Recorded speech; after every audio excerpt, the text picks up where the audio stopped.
বাংলাদেশের প্রতিরক্ষা ইতিহাসে এক নতুন মাইলফলক যুক্ত হতে যাচ্ছে। প্রথমবারের মতো নিজেদের প্রযুক্তিতে তৈরি light attack drone system KX-2 প্রকাশ্যে আনতে চলেছে বাংলাদেশ বিমান বাহিনী। বাংলাদেশ বিমান বাহিনীর বার্ষিক মহড়ায় ড্রোনটি পরিদর্শন করেন প্রধান উপদেষ্টা ড. মোহাম্মদ ইউনূস।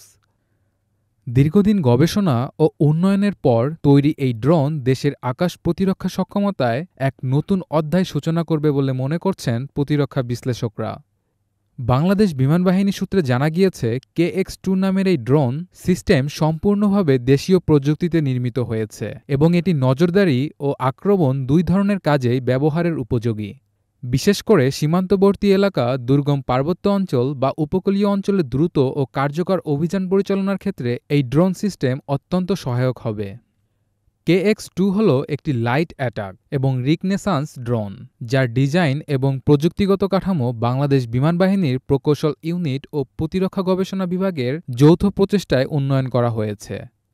এটি স্বল্প উচ্চতায় স্বয়ংক্রিয়ভাবে চলাচল করতে পারে এবং এতে আধুনিক অপটিক্যাল এবং ইনফ্রারেড ক্যামেরা সংযুক্ত রয়েছে, যা দিন ও রাত দুই সময়েই নজরদারির জন্য উপযোগী।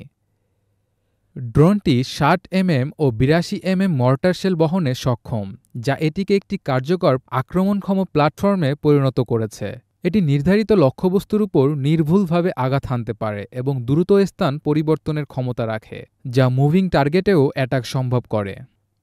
প্রতিরক্ষা বিশ্লেষকরা বলছেন, দেশীয় প্রযুক্তিতে এমন ড্রোন তৈরি দেশের আত্মনির্ভরশীলতা বৃদ্ধির বড় এক পদক্ষেপ।